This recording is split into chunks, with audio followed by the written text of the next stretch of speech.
Agora, entendendo como é que é a fase do sono e o que é que a gente pode fazer para ter um sono bom. A gente fala sobre a importância de dormir bem, viu? E a gente fala também sobre a questão que eu já adiantei bem delicada, que é o ronco, né? Parece inofensiva. Eu sei que muitas vezes você fala, inofensiva nada, meu marido ronca e eu fico com raiva.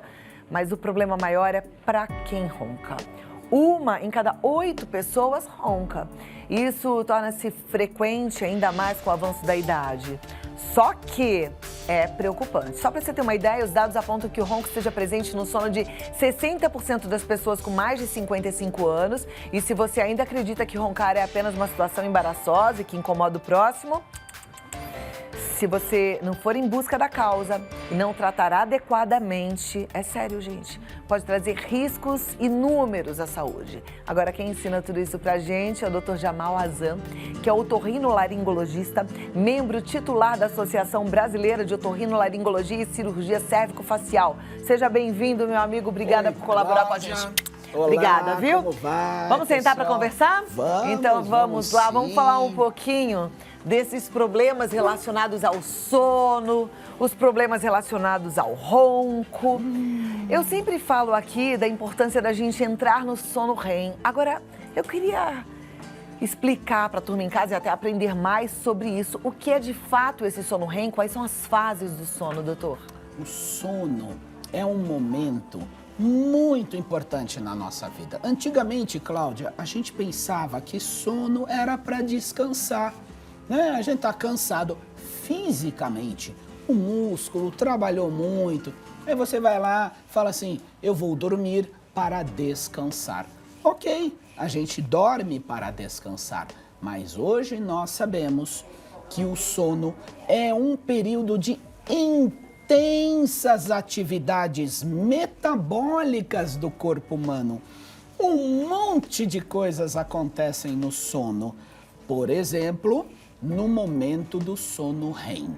Vamos entender quais são as fases do sono.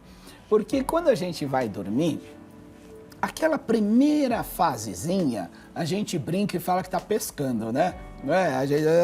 Aí você levanta, né? Parece que você tá pescando, né? Então, a fase do sono, as fases do sono podem ser divididas, como vocês estão vendo aqui na tela, na fase 1, na fase 2, na fase 3 e na fase que nós chamamos de sono REM. Então começa na sonolência, vai para o estágio 1, vai para o estágio, que é o estágio 1, o estágio 2, depois o sono de ondas lentas. Das ondas lentas, que é o sono mais profundo. A quarta fase. E o sono REM é importantíssimo porque cada fase do sono tem as suas características. Mas no sono REM, significa movimentos rápidos dos olhos. É o momento em que a gente sonha. É o momento que vários hormônios estão sendo liberados. Sabe que a gente até foi conversar com uma colega sua, que também é especialista nesse assunto. Daqui a pouco eu quero que a gente fale um pouquinho mais do ronco, vamos entender o que é essa história do ronco. Mas a gente foi conversar também com a especialista do sono, que é a doutora Sônia Togueiro. E ela conta como é que funciona o nosso sono por completo e ela fala dessas fases também. Vamos assistir juntos? Muito importante. Então vamos lá, pode rodar. Vamos ver.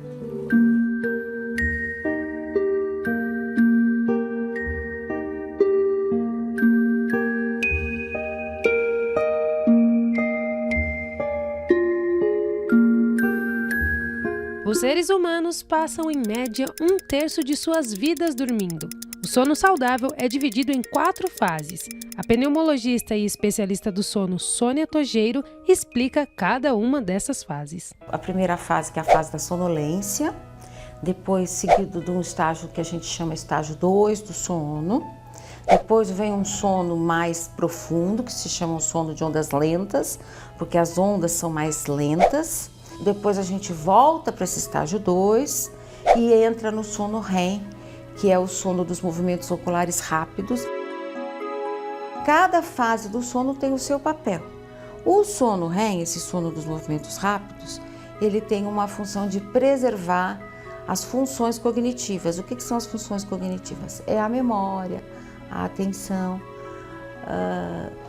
as funções executivas, ou seja, a capacidade de você resolver problemas. O sono de ondas lentas também tem a função de restaurar o cansaço, ou seja, de dar a sensação de bem-estar. Doutora Sônia ressalta que ter uma boa noite de sono é importante para a saúde. Uma coisa que tem que prestar atenção é que muitas vezes o indivíduo entende que o sono pode ser deixado em segundo plano. Então, às vezes, fica mais tempo na TV, na internet, no celular, e em detrimento do sono. A consequência disso é a fadiga, o cansaço, a sonolência. Se você não tem esses hábitos e ainda assim não dorme bem, é bom prestar atenção. Se o indivíduo tem insônia por conta de uma depressão, se as pernas movimentam muito durante o sono, se o indivíduo ronca, sufoca muito à noite, se está com excesso de peso, ingestão de álcool também é uma coisa que pode prejudicar o sono, né? E café em excesso. Então tem uma série de fatores, de hábitos e também de doença.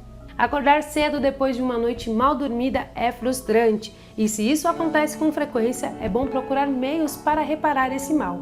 Hoje em dia, a tecnologia oferece inúmeros aplicativos que analisam o seu sono, mas mesmo com toda essa modernidade, o melhor que se tem a fazer ainda é procurar a ajuda de um profissional. A gente entende assim que esses aplicativos, óbvio que devem ter aplicativos bons, mas eles precisam ser validados. O que significa isso? Eles precisam ser comparados ao exame convencional, que é a polissonografia, que é considerado o exame padrão para avaliar o sono. Então você não pode utilizar um aplicativo ou mesmo um método outro que não tenha sido comparado ao método convencional para dizer se é bom ou se é ruim. Então, nesse sentido, precisa ter certo cuidado com esses aplicativos. Óbvio que isso não substitui uma boa consulta, né, uma boa avaliação clínica desses pacientes.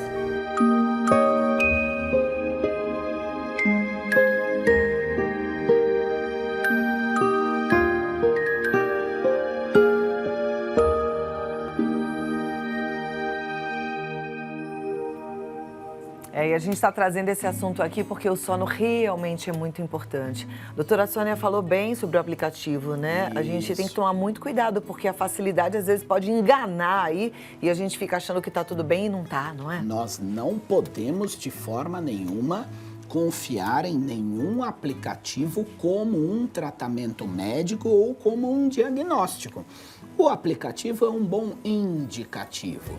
Ele vai dar uma olhadinha para você levar para o seu médico e discutir com ele. Agora, o ideal mesmo é você procurar ajuda, se não está dormindo bem, levar isso a sério. E quanto a exames, tem a polissonografia, que é sensacional. Eu mesma já fiz, já tive a oportunidade de mostrar aqui em matéria para vocês acompanharem. É super tranquilo e faz o diagnóstico preciso de como é que está a sua qualidade durante a noite, sua qualidade de sono. Mas, doutor, Cláudia, deixa eu te fazer sim. uma pergunta.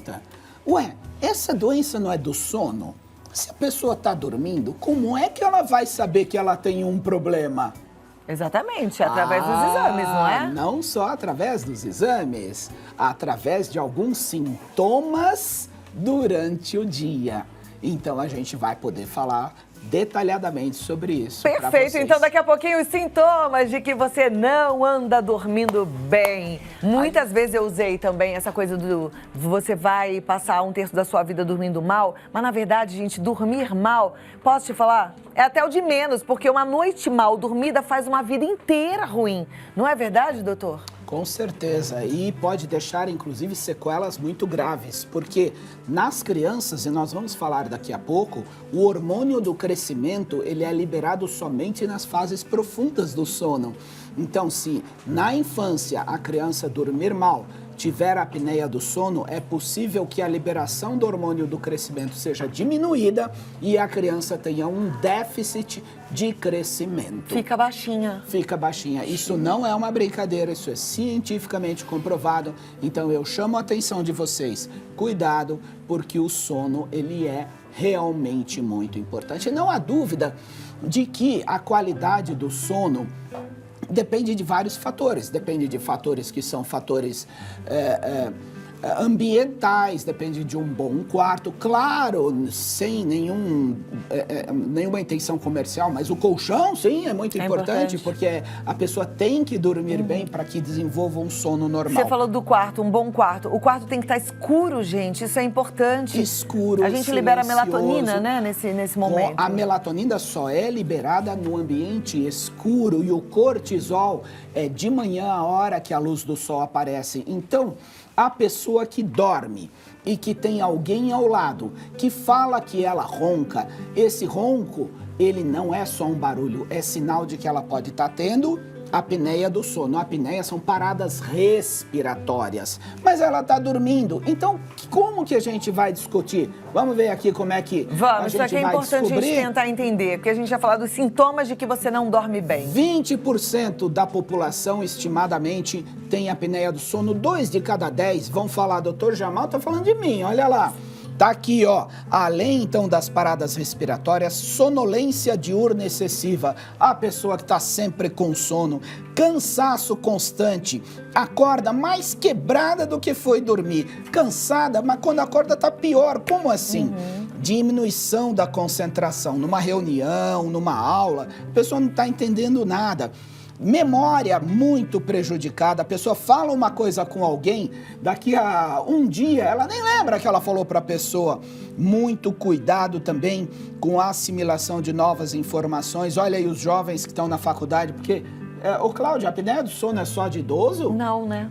Jovens também têm apneia do sono. Mas os idosos têm mais frequência. O percentual é maior. Mas hoje nós temos os jovens obesos, hoje nós temos a sobrecarga de trabalho, hoje nós temos as redes sociais que são muito, muito importantes, mas pelo menos 1 hora antes de dormir, vamos descansar um pouquinho. Porque elas são muito estimulantes, a luz do celular, aquele monte de informação, aquilo vai dando uma despertada. Diminuição da atenção, diminuição da libido, o desejo sexual, muitas vezes o paciente fala, ai doutor, eu tô meio devagar, né? Isso pode ser porque tá dormindo mal. Consequência da apneia do sono. Outra questão, às vezes jovens que não têm problema de próstata, levantam o tempo todo para fazer xixi, acordam com dor de cabeça muitas vezes também. Isso é capaz de que você esteja dormindo mal, olha lá. Então, veja bem, mais de 90% das pessoas que realmente têm apneia do sono não sabem, porque acham que quando tá roncando, ai, que gostoso, ele dormiu tão bem que até roncou. Gente, isso tá errado, não é assim. Ó, e é hora da gente parar pra prestar muita atenção nessa informação. Não significa que dormiu bem quem ronca, significa que está correndo grande risco e que esse ronco precisa ser olhado. Exatamente. O que a gente pode fazer com o ronco, doutor Jamal? Nós, em primeiro lugar, precisamos realmente reconhecer, como você disse, através, então, destes sintomas, através do relato da pessoa que está ao lado. Muito cuidado com o risco de acidentes dirigindo o carro, porque muitas pessoas acabam tendo, então, acidentes em relação ao sono. Porque Sim, a pessoa porque não dormiu bem. Mas quem ronca, o que pode fazer? A Precisa procurar um primeira médico? coisa, procurar um médico, preferencialmente otorrinolaringologia ou clínico geral, ou outras especialidades, mas preferencialmente o otorrino, para que possa entender se a pessoa tem apneia do sono e mais, qual é a graduação da apneia do sono, o quanto o oxigênio cai durante o sono, porque a pessoa parou de respirar. O oxigênio vai cair, vai consumir, não está entrando oxigênio. A duração das paradas respiratórias, e tem outra coisa também, arritmias cardíacas podem acontecer durante os períodos de sono. As complicações são várias, gente, ó. Depois você vê de novo o vídeo, dá uma pausa e lê uma por uma, porque isso aqui é demais. É verdade. Ronco é um barulho que gera não só o transtorno na pessoa que está ao lado.